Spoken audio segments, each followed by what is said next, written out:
This was the Belgian cathedral city of Louvain, scarred in the First World War and restored anew, and again it fell victim to the invaders. Again its inhabitants took to the road to escape the pursuing fire.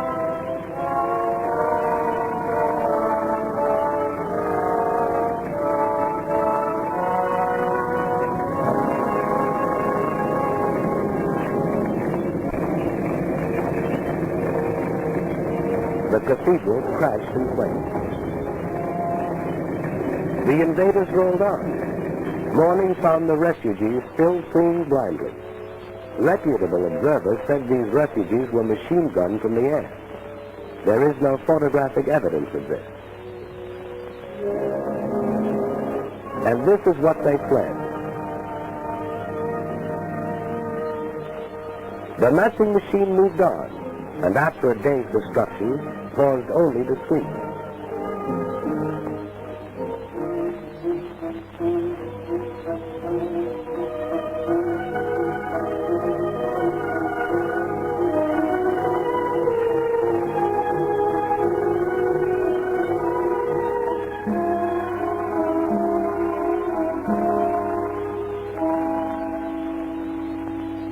This was Antwerp, where the democracies had fired oil tanks as their armies retreated.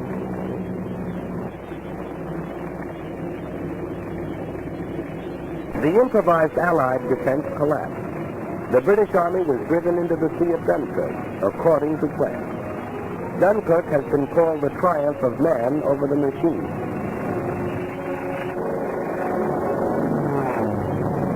To challenge the die powers, Spitfires rose from British bases and fought for the domination of the air over the desolate beach, while ground forces continued a stubborn rearguard action.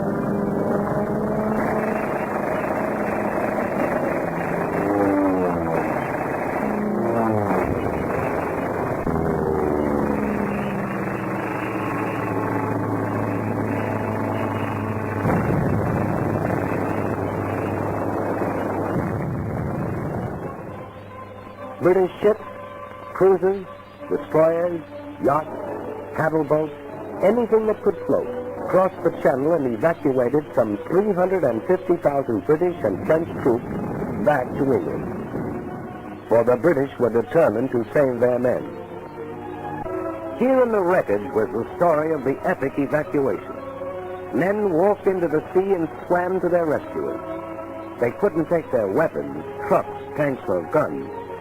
But men were saved to fight again. Having fled Luxembourg, Belgium, and Holland, 5 German armies fanned out across France.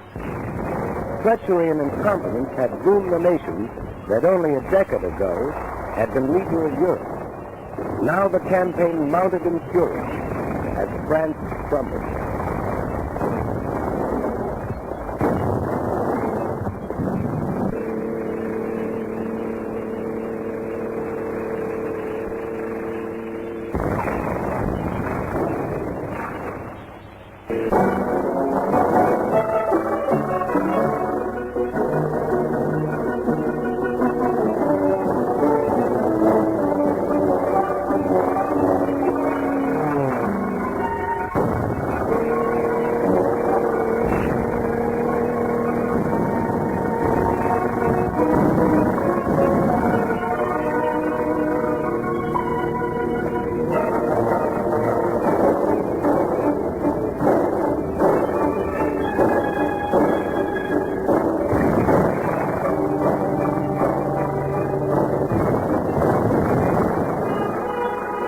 On June 10th, 4 days before France fell, Mussolini entered the war. He had waited until that moment to make his decision. And now the Nazis entered Paris. This had been the dream of the Kaiser in the last war. Hitler achieved it.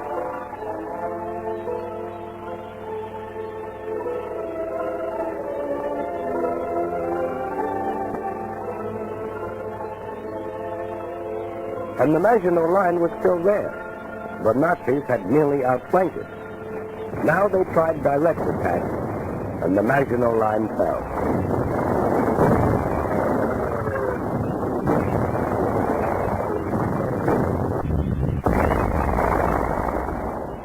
The First World War had ended officially in this railroad car, where Marshal Foch had received the delegates of the vanquished Germans.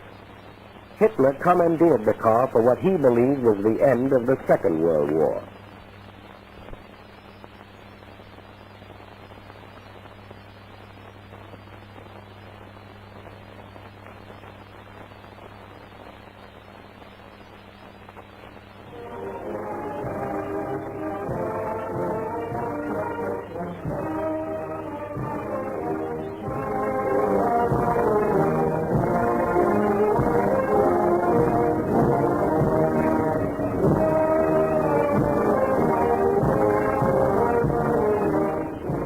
Here at Compiègne, she was born. Hitler was happy.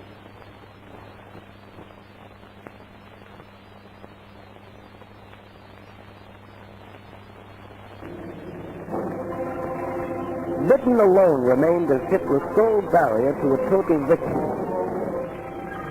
Nazi submarines, now berthed on the conquered coast, set out to starve the British people into submission.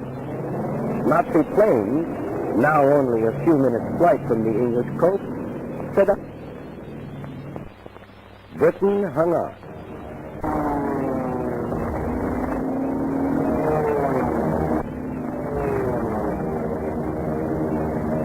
They bombed railroads and factories to disrupt transportation and war production. They bombed by day, and when the Royal Air Force smashed more than 180 of the bombers out of the sky in one session, they bombed by night. The face of London changed. Historic landmarks disappeared. Sea of fire.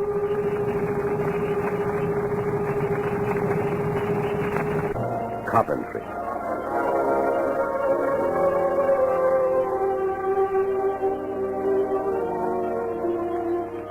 Air armadas appeared over these cities through the fall and winter of 1940 and well into the spring of 1941. Wreckage was cleared and production continued. A new army was created, equipped with new weapons. And Hitler, frustrated, turned east. If this were to be a long war, he would need Russian oil and Russian wheat. So he proclaimed himself anew the arch enemy of communism, despite his earlier plea to the German people that National Socialism and communism could live side by side. Now he told them he didn't mean what he said before, but he did mean what he said before that. Military spokesman in Berlin said the Red Armies would be encircled and destroyed within 6 weeks. Its remnants would retreat back of the Urals. There the Japanese could deal with them at the proper time. Joseph Stalin rallied the Russian people. Soldiers and civilians responding with a unanimity that amazed a world that had heard much and knew little of them, rose to repel and harry the invaders.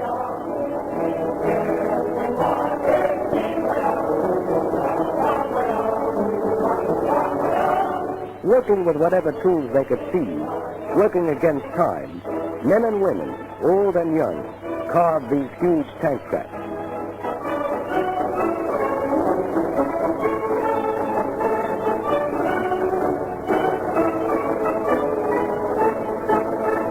Weapons were distributed to civilian guerrillas assigned to operate back of enemy lines.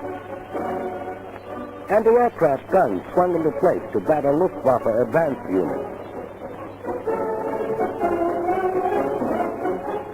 Here was the wheat that Hitler wanted, and Russian men, women, and children were determined to keep it out of his hands. They would have neither food nor shelter. Factories worked day and night. For the Russians knew this was a war of machines. Entire plants were moved east, complete with workers. Weapons of war poured out of these factories, and the Germans, as well as the rest of the world, discovered the Russians had tanks to meet tanks and planes to meet planes. The Russians retreated, but not without inflicting sizable casualties.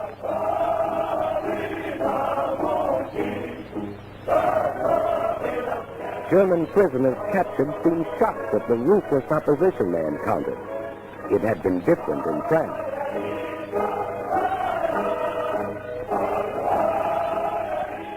winter found the Russian army still intact.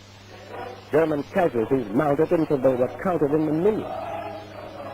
Hitler's armies were not smashed in the winter campaign, but the Russians gained the initiative and held it. As the snows melted, Hitler was to meet new Russian armies and new machines as summer came to the 2,000-mile front.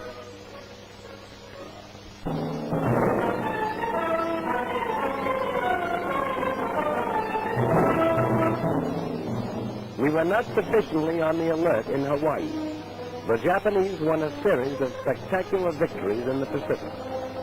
Filipino forces fought a fabulous delaying action in the Philippines.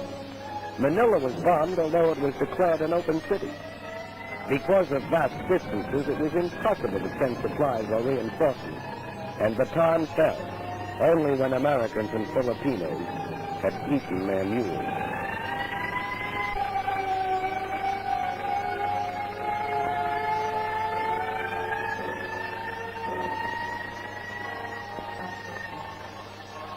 General MacArthur established his headquarters in Australia, and as Commander-in-Chief of the United Nations forces in that area, prepared for the offensive that would develop inevitably. For despite setbacks, he had established a supply chain 6,000 miles across the Pacific that stretched to New Zealand. Like the other democracies, we were not prepared for total war. Under the Lend-Lease Act of March 1941, we had set out to become the arsenal of the free and fighting nations. We were determined to supply them with our war goods, whether they could afford to pay or not. We were buying time. Time to convert the industries of peace into war. Time to make ships, merchant ships and warships. Time to make planes and more planes, bombers and fighters, faster, more powerful than any the world had ever seen. Time to make guns and more guns, shells and more shells, tanks and more tanks.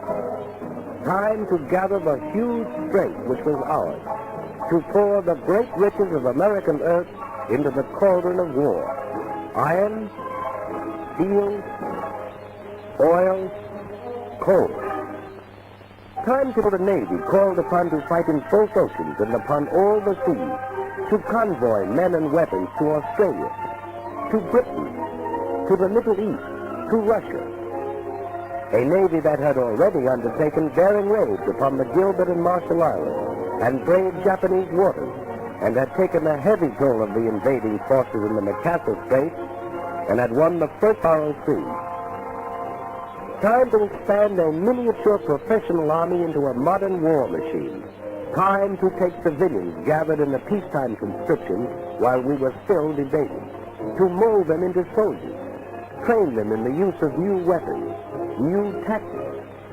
And we were buying time to weld the home front and the fighting front into one. For this was total war, and we realized victories were born in the production line. We needed more ships, more planes, more tanks, more guns, more shells. We were not fighting alone. 9 of the Pan-American neighbors severed diplomatic relations with the Axis. Colombia, Bolivia, Brazil, Ecuador, Mexico, Paraguay, Peru, Uruguay, and Venezuela. At this time, the issue is clearly drawn. There can be no peace until Hitlerism and its monstrous parasites are utterly obliterated. And until 9 of the Pan-American nations declared war upon the aggressors. Cuba, Costa Rica, the Dominican Republic, El Salvador, Guatemala, Haiti, Honduras, Nicaragua, and Panama. Mexico joined these nations in June 1942. We were not fighting alone. Even in the conquered countries, the will to Yugoslav, Greek, Czech, Filipino, Pole, Norwegian, free Frenchmen, all fought with us on the far-flung battlefield. Australians, New Zealanders, South Africans, Canadians. We were not fighting alone.